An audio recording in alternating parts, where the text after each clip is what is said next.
जरा सोचो, आप एक बहुत ही कमजोर लड़के हो और अचानक से आपके अंदर ड्रैगन्स की पावर आ जाए, फिर सब लोग आपकी शक्तियों से हैरान हो जाए। पिछले एपिसोड में आपने देखा कि शू को श्योर लड़ने के लिए चुनौती देता है और जैसे ही शू से लड़ने गया उसे झटका लगता है और वो जमीन पर गिर पड़ा। अब वो सोचने लगा, मेरी ताकत कहाँ चली गई, मैं इसका इस्तेमाल क्यों नहीं कर पा रहा हूँ। अब उसने ऊपर देखा तो उसके अंदर का बैंगनी ड्रैगन दिखाई दिया, जिसने बोला, तुम हमेशा डीमन किंग की ताकत पर भरोसा नहीं कर सकते, लेकिन हाँ, तुम अपने ऑर्डन हथियार की ताकत इस्तेमाल कर सकते हो। तब शू ने कहा कि मुझे अपने ऑर्डन की ताकत इस्तेमाल करनी ही होगी। अब उधर रियो और उसका साथी श्योर से लड़ते रहे। रियो बोली, इसकी ताकत बहुत अजीब है, अरे कुछ तो गड़बड़ है। इस पर लड़का बोला, इसकी ताकत का रहस्य इसके चोगों के नीचे छिपा है, हर बार ये अलग तकनीक का इस्तेमाल करता है, हमें इसके कपड़े पर हमला करना होगा। उसने बे से कहा, कोई भी मौका मिले तो हमला जरूर करना। उधर जब शू ने पूछा, अरे मैं क्या करूं, मुझे तो बताओ। तब रियो उससे बोली, अरे तुम कहीं और खेलो, हम यहाँ बच्चों को संभालने के लिए नहीं आए हैं। अब ये सुनकर भी शू श्योर पर कूद पड़ा। अचानक उसके हाथ से एक तेज रोशनी निकली, इतनी ताकतवर कि उसने श्योर का कपड़ा फाड़ दिया, जिसके साथ ही सबने देखा कि श्योर के 4 हाथ थे, 4। लियो लियो लियो लियो दोस्तों, ये है मेरी ऑर्डन की ताकत, स्पेस सील। लगता है ये काम की चीज है। ये देखकर सब लोग खड़े के खड़े रह गए। तभी टीचर ने बोला, ये सिर्फ ट्रेनिंग है, इतना ड्रामा जरूरी नहीं है शू। उसने ट्रेनिंग को वहीं पर रोक दिया ताकि कोई भी गंभीर नुकसान ना हो। चलो सब एक दूसरे को झुककर सम्मान दो। इस तरह कुछ समय और बीता और श्योर वो इधर उधर देखने लगा कि तभी उसे अपने कबीले का नेता दिखा, जिसने तुरंत गुस्से में कहा, तुमने सिर्फ अपनी चादर नहीं खोई, बल्कि फ्लोर क्लर्स कबीले की इज्जत भी मिट्टी में मिला दी है। अब मैं तुम्हारे किसी झगड़े की शिकायत नहीं सुनना चाहता। जो काम तुम्हें सौंपा था उसका क्या हुआ, बस इतना बताओ। इस पर श्योर ने जवाब दिया, मैंने शू को ढूंढ लिया था पर फिर भी वो गायब हो गया। मजेदार बात तो ये है कि यहाँ पर शू एक उल्का पत्थर की बात हो रही है। श्योर ने बताया कि वो पहले उसे अपनी चादर में छुपाया करता था, लेकिन अब वो उसे मिल ही नहीं रहा। ये सुनते ही कबीले के नेता ने गुस्से में कहा, तुम जानते हो ना कि वो पत्थर हमारे कबीले के लिए कितना कीमती है, जानते हो नहीं? इस पर श्योर का जवाब था, जी हाँ, तभी मैं अब दोबारा उसे ढूंढने के लिए निकल रहा हूँ। अगले दिन सभी स्टूडेंट्स हर्बल मेडिसिन की ट्रेनिंग में लग गए, जहाँ टीचर ने उनसे कहा, तुम्हारी किताब में जिन पौधों का जिक्र है वो तुम्हें ढूंढना है और लाकर देने होंगे, और ऐसा करने के लिए तुम्हारे पास 2 घंटे हैं। 2-2 की टीम बनाओ और निकल जाओ। ये सुनते ही सब पल भर में जोड़ी बनाकर वहाँ से रफू चक्कर हो गए। वहीं एक अजीब सी घटना में शू की जोड़ी रियो के साथ बन गई। इस दौरान रास्ते में रियो ने शू को कहा, देख टोटल 8 पौधे हैं, 4 तुम ढूंढो और 4 मैं। इधर रियो पौधे ढूंढते ढूंढते एक पेड़ के पास पहुंची, लेकिन जैसे ही पास गई उसके साथ कुछ अजीब सा हुआ और वो वहीं जमीन पर गिर गई। अगले ही पल उठते ही वो इस अचंभे में पड़ गई कि ये मेरे साथ क्या हुआ। वो इधर उधर देखने लगी। अभी उसने देखा कि शू उसकी तरफ दौड़ता हुआ आ रहा है। उसने बड़े प्यार से उससे पूछा, क्या हुआ तुम्हें, तुम ठीक तो हो ना? जिस पर रियो ने झट से बोला, हाँ हाँ मैं बिल्कुल ठीक हूँ, मुझे तुमसे कोई मदद नहीं चाहिए। और ये कहकर वो वहाँ से चली गई। उधर जो लड़का हमेशा रियो से टक्कर लेता था, वो एक पेड़ से ये सब कुछ देख रहा था। खैर 2 घंटे पूरे होते ही सभी स्टूडेंट्स वापस लौटे और अपने पौधे जमा किए। ये क्या, रियो के पास सिर्फ एक पौधा था, जिससे टीचर ने उसे फेल अनाउंस कर दिया। लेकिन तभी भागते हुए शू ने जोर से आवाज दी, अरे रुको, मेरे पास पूरा थैला भर के पौधे हैं। ये सुनकर टीचर ने उसकी झोली देखी और दोनों को पास कर दिया। बस फिर क्या था। शू ने रियो से मुस्कुराकर कहा, मैंने तो कहा था ना, मैं पहाड़ों में पला बड़ा हूँ, थोड़ा समझदार हूँ, अगली बार से मेरी बात सुन लेना, समझी? उसी समय पीछे खड़े बे ने धीरे से बड़बड़ाया, लो अब तो मोहल्ले का नल्ला आशिक भी मुझसे ज्यादा नंबर ले आया। इस दौरान उसने कुछ लोगों की भीड़ देखी, जहां उसने पाया कि श्योर और फ्योर कलर्स कबीले के लोग शू को घेर चुके थे। श्योर ने उसे बड़े इत्मीनान से बोला, देख तूने जो मेरी चादर से लिया था ना, वो लौटा दे, तभी माफी मिलेगी, समझा? ये सुनकर शू ने उससे बोला, भैया आपको कुछ गलत फहमी हुई है, मैंने तो कुछ लिया ही नहीं है, इस एग्जाम को इतना सीरियस ना लो। ये सुनकर श्योर गुस्से से लाल पीला हो गया। उसने शू को मारते हुए बोला, बेटा पिछली बार तो तू टीचर की वजह से बच गया, लेकिन आज तेरे से पूरा हिसाब लूंगा। अगर लड़ाई ही करनी है तो ठीक है, पर एक शर्त होगी, अगर तुम जीते तो मैं एकेडमी छोड़ दूंगा, लेकिन अगर मैं जीत गया तो तुम्हारा रूम मेरा। बोलो बोलो बोलो, डील डन डील डन। कि तभी वहाँ पर टीचर आ गई और उसने शू से पूछा, क्या तुम सच में श्योर से भिड़ना चाहते हो? अब इस पर शू ने हाँ में सिर हिलाते हुए कहा, हाँ, और आप हमारी रेफरी होंगी। बस फिर क्या था, टीचर के इंस्ट्रक्शंस के साथ ही लड़ाई शुरू हो गई। जहाँ शू भागने लगा वहीं श्योर उसका पीछा करने लगा। इस दौरान खुद को कोसते हुए बस यही सोच रहा था कहा कि माँ की आंख, मेरी ताकत तब क्यों नहीं आती जब मुझे उसकी सबसे ज्यादा जरूरत होती है। आज तो गया बेटा मैं। अभी उसे अंदर से बैंगनी ड्रैगन दिखाई दिया। ऐसा इसीलिए हो रहा है क्योंकि वो अपनी ताकत को कंट्रोल नहीं कर सकता। डीमन किंग की शक्ति बेशक उसके अंदर है, लेकिन वो उसे अपनी मर्जी से बुला नहीं सकता। अरे यार, फिर ये शक्ति कब आती है? शू ने ड्रैगन से पूछा, जिसके जवाब में ड्रैगन ने कहा, याद करो जब मैं पहली बार आया था। बस इतना ही बहुत था कि शू को ये बात तुरंत समझ आ गई। उसकी शक्ति तभी एक्टिवेट होती है जब वो खतरे में होता है। भागते भागते अचानक ही वो श्योर के सामने रुक गया और उसकी हथेली की निशानी चमकने लगी। इसके साथ ही लड़ाई ने भयानक रूप ले लिया। शू ने अपनी शक्ति को एक्टिवेट करके श्योर के हर हमलों को रोकने लगा। सब लोग ये देखकर हैरान थे, भला ये मिनट भर में इतना ताकतवर कैसे हो गया। उधर खुद शू भी अपनी ताकत से हैरान था। ये पहली बार है जब मैं ऐसी ताकत महसूस कर रहा हूँ। इस पर ड्रैगन ने बोला, क्योंकि अब तुम इसे कंट्रोल करना सीख रहे हो। इसी बीच शॉन ने दोबारा से हमला किया, जिससे चारों तरफ धुआं भर गया। सबको ऐसा लगा कि शू हार गया, लेकिन तभी जो उनके सामने दिखा उस पर किसी को विश्वास नहीं हुआ। दरअसल शू के चारों तरफ एक ढाल बन गई थी, जिसपे ड्रैगन ने बोला कि अगर ये ढाल समय पर ना लगती तो अब तक हमारा काम तमाम था। श्योर हैरान था, आखिर ये हुआ कैसे? उसे ऐसा लगा कि मानो उसकी शर्ट भी ऑर्डन वेपन हो। इसके साथ ही श्योर ने शू की शर्ट पकड़कर खींची और कहा, इस शर्ट के बिना तुम कुछ नहीं कर सकते। लेकिन इसी बीच शू के शर्ट से अजीब सी ऊर्जा निकली, जिसने श्योर को बेहोश कर दिया। ये अब बेहोश है, टीचर बोली। युद्ध समाप्त हुआ और इसका विनर है शू। अब श्योर को अपना कमरा शू को देना होगा। शू श्योर का कमरा लेने गया, जहाँ उसके साथ में कुछ स्टूडेंट्स भी थे। इधर बे ने लपलपाते हुए कहा, अब हम 4 लोग हैं, मैं, शू, रियो और रियो से टक्कर लेने वाला लड़का। 2 कमरे हैं तो 2-2 लोग एक कमरे में रहेंगे, शू और रियो और मैं और वो लड़का। बस फिर क्या था। शिफ्ट होने के बाद ही वो जैसे ही रूम में पहुंचे तो रियो ने शू को धक्का दे दिया और बोली, ये हिस्सा मेरा है, समझे? इसे पार किया तो अच्छा नहीं होगा। इधर श्योर अपने कबीले के हेड ऑफिस में पहुंचा, जहाँ नेता ने उसे डांटते हुए कहा, तुमने वो बेशकीमती जेम खो दिया और पूरे कबीले की बेइज्जती कर दी। हमारे इतिहास में ऐसा पहली बार हुआ है कि हमने वो जेम खो दिया है, समझे?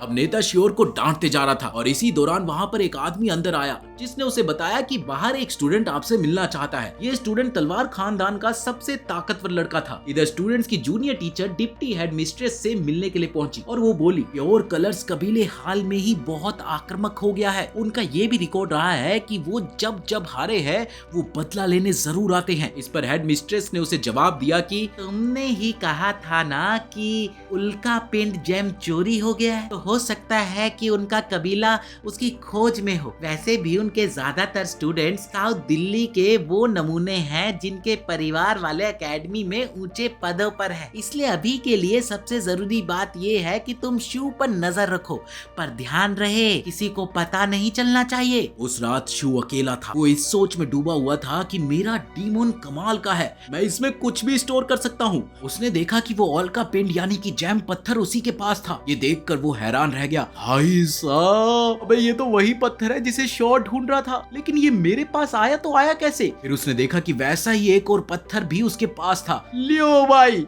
अब ये दूसरा पत्थर कहाँ से आया? तभी अचानक एक तेज रोशनी के साथ दोनों पत्थर मिलकर एक गोल चमकता हुआ गोला बन गए। इस दौरान शू ने महसूस किया कि रियो हिल रही थी, तो वो झट से सोने का नाटक करने लगा। उसने देखा कि रियो खिड़की से बाहर जाने लगी। ये देखकर उसके दिमाग की बत्ती जली और वो अब ये सोचने लगा कि आखिर चल क्या रहा है और ये दरवाजे से बाहर क्यों नहीं गई? शू, कुछ तो गड़बड़ है बेटा। बस फिर क्या था, वो भी चुपचाप उसके पीछे निकल पड़ा। उधर रियो तेजी से भाग रही थी, लेकिन उसने जल्दी ही ये महसूस किया कि शू उसका पीछा कर रहा है, इसीलिए उसने रास्ता बदलकर शू को चकमा दे दिया। इधर शू पेड़ों के पीछे उसे ढूंढने में लगा ही था कि तभी उसे एक चमकती हुई जगह दिखी। ठीक इसी समय वो लड़का जो हमेशा रियो से मुकाबला करता था, वो भी रियो का पीछा करने लगा। उधर रियो भागते भागते गिर गई और उसे ये लगने लगा कि वो बहुत कमजोर हो गई है। उसने अपनी बाकी बची ताकत से एक संदेश भेजने की कोशिश की, लेकिन बेचारी की बुरी किस्मत, एकेडमी की सुरक्षा परत के बाहर वो संदेश नहीं जा सका। वो लड़का उसकी एनर्जी खत्म होते देखकर वहां से चला गया। थोड़ी ही देर में रियो उठी और बोली, अगर मेरी ताकत वापस नहीं आई तो मैं अपना रूप नहीं छुपा पाऊंगी, जिससे मेरी असली पहचान सबके सामने आ जाएगी। इसके साथ ही उसने अपना भेष उतार दिया और चांदनी रात में चांद के नीचे खड़ी होकर एनर्जी खींचने लगी। दूसरी तरफ शू अब भी रास्ता भटक चुका था। अरे यार, सब उस हुड वाले की वजह से हुआ है, वरना मैं तो घर पहुंच जाता। इसी बीच उसे एक जानी पहचानी रोशनी दिखी, जिसे देखकर वो दौड़ता हुआ वहां पर पहुंचा। वहां रियो अपने असली रूप में एक लड़की की तरह खड़ी हुई थी। शू ने ये देखकर हैरान होकर सोचा, ये लड़की ये एकेडमी में क्या कर रही है? तभी रियो ने भी उसे देख लिया और अगले ही पल वो वहां पर बेहोश हो गई। शू भागकर उसके पास पहुंचा और उसने देखा कि वो हिल भी नहीं रही थी, तो वो उसे उठाकर वापस अपने कमरे में ले आया। घर पहुंचकर उसे कुछ भी समझ नहीं आ रहा था कि वो अब करे तो करे क्या। अरे वो तो ये भी नहीं जानता था कि ये लड़की कौन है और कहां से आई है। तभी उसने देखा कि रियो के चेहरे पर एक निशान चमक रहा था। उसे देखते ही शू अचानक खुद को एक जगह आग से भरे इलाके में महसूस करने लगा। उसने आंखें खोली और बोला, ये जगह अजीब नहीं है बल्कि जानी पहचानी लगती है। आगे बढ़ते हुए उसे एक छोटी सी लड़की दिखी जो हूबहू रियो जैसी लग रही थी। उधर रियो भी एक सपना देख रही थी कि वो एक ऐसी जगह पर थी जहां उसके साथ एक लड़का था जो शू जैसा दिखता था। अगले ही पल रियो अचानक उठ बैठी और गुस्से में उसने शू को पीट दिया। अब अगले दिन deputy head mistress academy director के पास गई, जहां उसने बताया कि हियोन वापस आ गया है। अब ये सुनते ही डायरेक्टर ने उसे जल्दी अंदर भेजने को कहा। दरअसल अंदर आया आदमी रियो का पुराना दुश्मन था। उसने कहा कि मैंने टारगेट की पहचान कर ली है और पक्का वो ही है। अब इस पर डायरेक्टर ने उसे सीख दी, अभी नहीं, थोड़ा और इंतजार करो, हमें पहले खजाने की तलाश करनी है। अगले दिन शू बाहर आया और ई नाम की लड़की से मिला जो उसकी मदद कर रही थी। क्या तुमने कभी ऐसी लड़की को देखा है जो ये हार पहनती हो? इस पर ई ने उसका नाम पूछा, पर शू को उसका नाम याद नहीं था, तो उसके सीने पर बना सील सुकड़ने लगा। ये देखकर शू सोचने लगा कि रियो सही था, अगर मैंने कुछ भी बोला तो मैं मर जाऊंगा। अब उधर ई ने जब ये देखा तो तुरंत उसे अपनी शक्ति से उसने ठीक किया। इसके बाद ये अपने कबीले के नेता से मिली और पूछा कि क्या आप हुआ नाम की किसी फैमिली को जानते हैं? नेता बोला, ये नाम मैंने मास्टर के मुंह से कई बार सुना है। वो एक बहुत ही ताकतवर परिवार थे जिनकी इमोन पर गहरी पकड़ थी। उनकी ख्याति दूर दूर तक फैली थी, लेकिन पिछले युद्ध में जब उन्होंने ईमो टेम्पल से लड़ाई की, पूरा हुआ परिवार मारा गया। तब से उनका नाम कोई नहीं लेता। पर तभी नेता ने पूछा, तुम अचानक इस परिवार के बारे में क्यों पूछ रही हो? इस पर ई बोली, कुछ नहीं, और वो वहाँ से चली गई। थोड़ी देर बाद इधर शू आया और उससे अपने परीक्षण का नक्शा ले लिया। रास्ते में वो सोचने लगा, मुझे नहीं पता था कि एकेडमी में ऐसी जगहें भी होती है। फिर अचानक दो लोग प्योर कलर्स कबीले से निकलकर उस पर हमला कर बैठे और बोले, हमें जैम की जगह बता दो।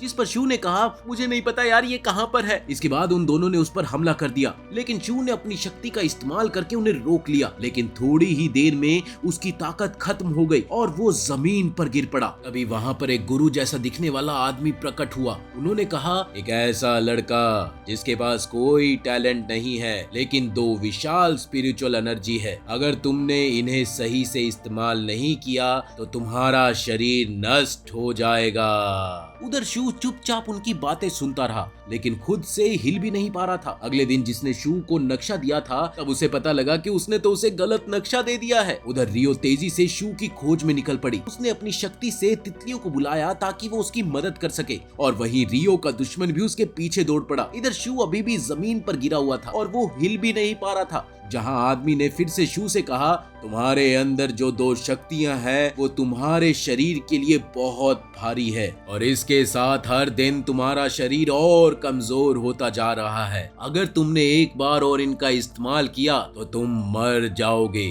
अरे आप आखिर है कौन और आपको ये सब कैसे पता है? इस पर उसने जवाब दिया, धैर्य रखो, तुम्हें अभी सब जानने की जरूरत नहीं है, लेकिन बताओ क्या तुम्हारे पास वो दोनों जेम पत्थर हैं? अब ये सुनते ही शू ने उनसे तुरंत पूछा, क्या आप प्योर कलर्स क्लैन से हैं? अगर मैं उनसे होता तो अब तक तुम्हें कब का मार चुका होता लुल। अब इसके साथ ही अगले ही पल उसने शू की गर्दन पकड़ ली और कहा, सच सच बताओ, पत्थर तुम्हारे पास है या नहीं?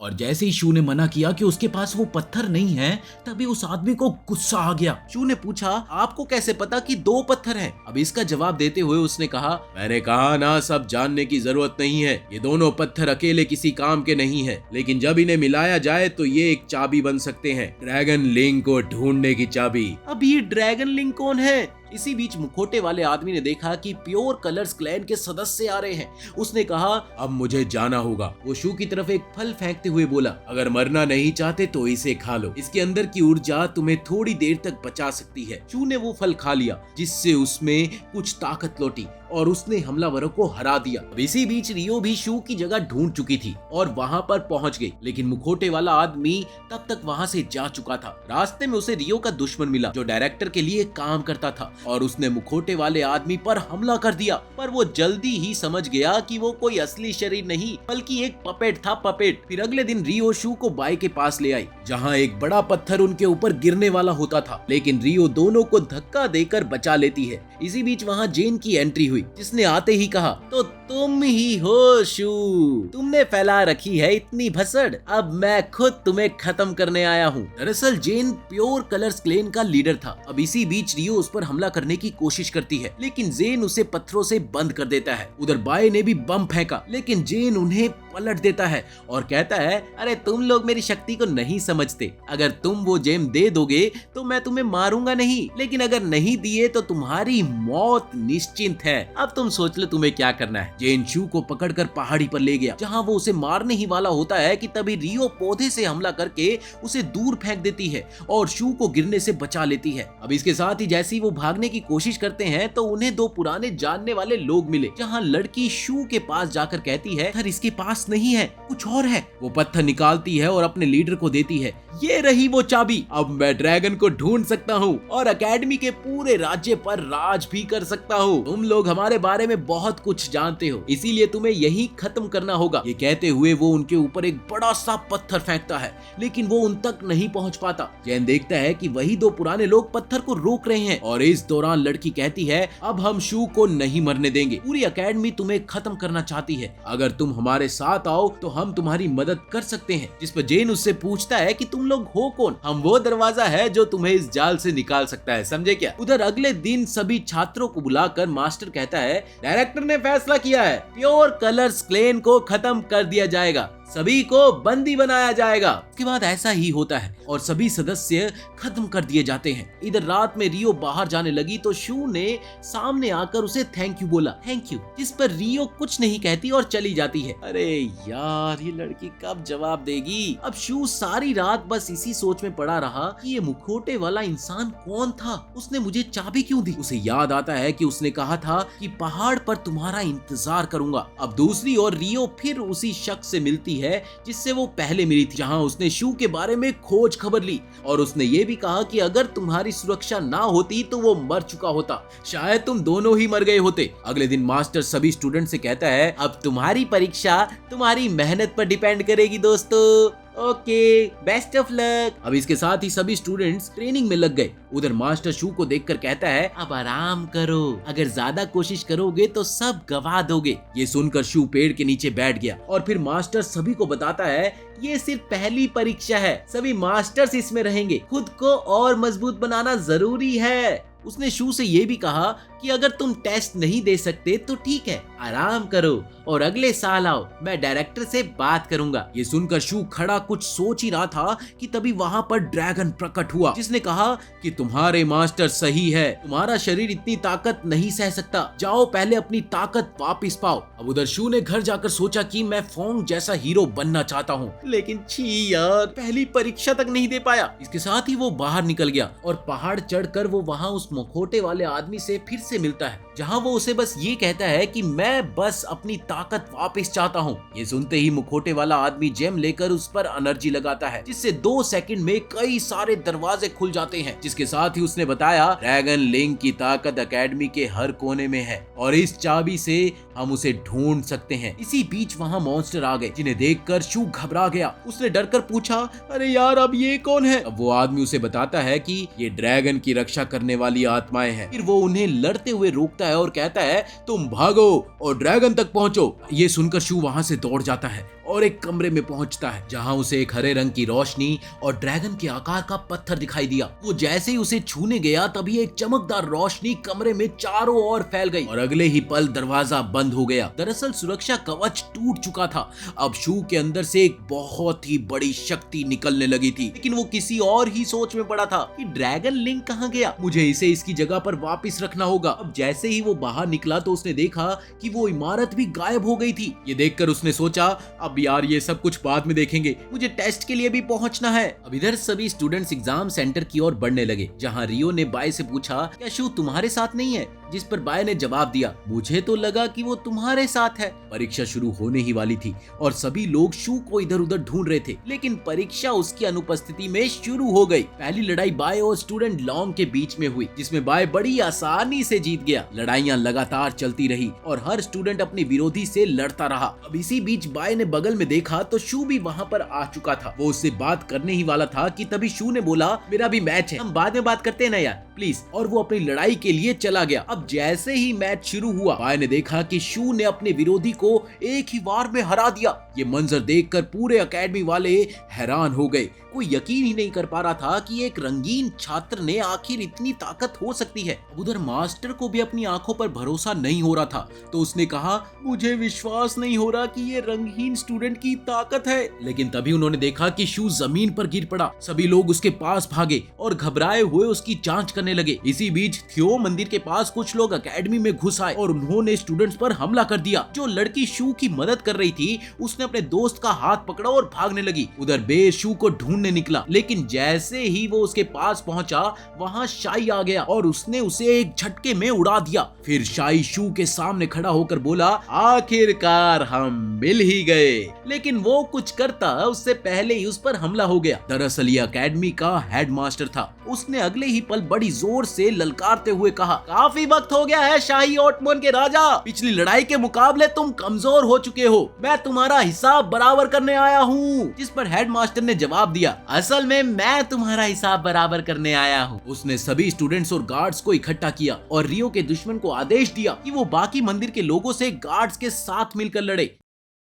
देखते ही देखते हेडमास्टर शाही से अकेले भिड़ गया। मुझे तुम्हारी सारी योजनाओं की खबर थी और शू से जुड़ी तुम्हारी सारी साजिशें। तब हेडमास्टर ने कहा कि घबराओ मत, ये सिर्फ ड्रैगन किंग है, लेकिन जब तक वो शू के शरीर में है वो किसी को नुकसान नहीं पहुंचा पाएगा। लेकिन तभी शू असिस्टेंट हेडमास्टर की तरफ भागा और उसकी शक्ति कमजोर होने लगी। तभी प्योर कलर कबीले के सदस्य और उनका नेता सबके सामने आया, जिसने एक ही पल में सभी को बांध दिया और शू को अपने साथ ले गए। ये देखकर हेडमास्टर बोला उन्होंने शक्ति का इस्तेमाल किया है जिनसे मैं उनका पता लगा सकता हूँ वो पिछले महान युद्ध की जगह पर है या नहीं। उसने कहा कि सील टूट चुकी है, हमें 4 घंटों के अंदर इसे फिर से बंद करना होगा वरना बहुत देर हो जाएगी। इसके साथ ही शू को ऐसी गुप्त गुफा में ले जाया गया जहाँ पर भयंकर सिक्योरिटी लगा दी गई थी। दूसरी ओर हेडमास्टर और उसके साथी उस जगह की ओर दौड़ने लगे। वहीं शू के भीतर मौजूद ड्रैगन किंग ने उससे कहा अबे हार मान लो और विरोध मत करो। लेकिन शू ने बोला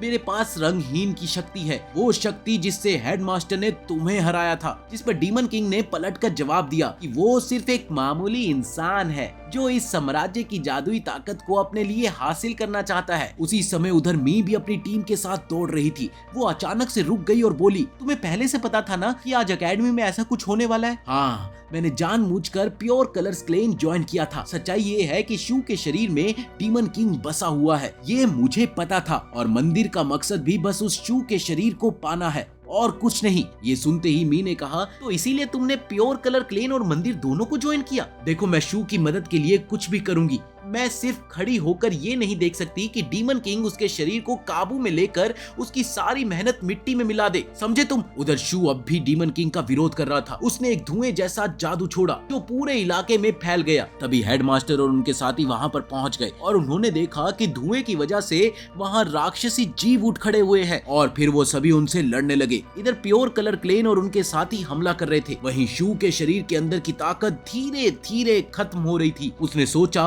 कि शायद यही मेरा अंत है, मैं तो हिल भी नहीं पा रहा, माफ करना दोस्तों, मैं कुछ नहीं कर सकता। तभी रियो की तितली उसके सामने आ गई और अगले ही पल दीवार तोड़कर रियो शू के सामने आ खड़ी हुई। रियो ने सोचा कि ड्रैगन किंग जल्द ही इसे काबू में कर लेगा। साथ ही उसे याद आया कि जब शू ने कहा था कि उसके माथे पर एक निशान है जिसे उसने छुआ था। अब रियो ने शू का हाथ पकड़ा और निशान को फिर से एक्टिव करने की कोशिश की। राक्षस राजा जो अब शू के शरीर को पूरी तरह से कंट्रोल करने ही वाला था, रियो को देखकर पलटा। उसने कहा कि हवा क्लैन की किसी लड़की को जिंदा छोड़ना बहुत बड़ी गलती थी। उसने रियो पर हमला किया और उसे दूर ढकेल दिया। तभी उसने देखा कि शू अपनी पूरी ताकत से उसका विरोध कर रहा है। शू ने कहा, मैंने कहा था ना कि मेरे पास रंगहीन शक्तियां हैं, मैं तुम्हें जरूर हराऊंगा। फिर एक जबरदस्त धमाका हुआ जिससे बाहर मौजूद सभी लोगों ने उसे महसूस किया। थोड़ी ही देर में मीवी वहां पर पहुंच गई और हेडमास्टर की चोटों को ठीक करने लगी। बस फिर क्या था, हेडमास्टर उठे और अपनी शक्ति से राक्षसी जीवों को नष्ट कर दिया। वहीं दूसरी तरफ गुफा के अंदर शू और रियो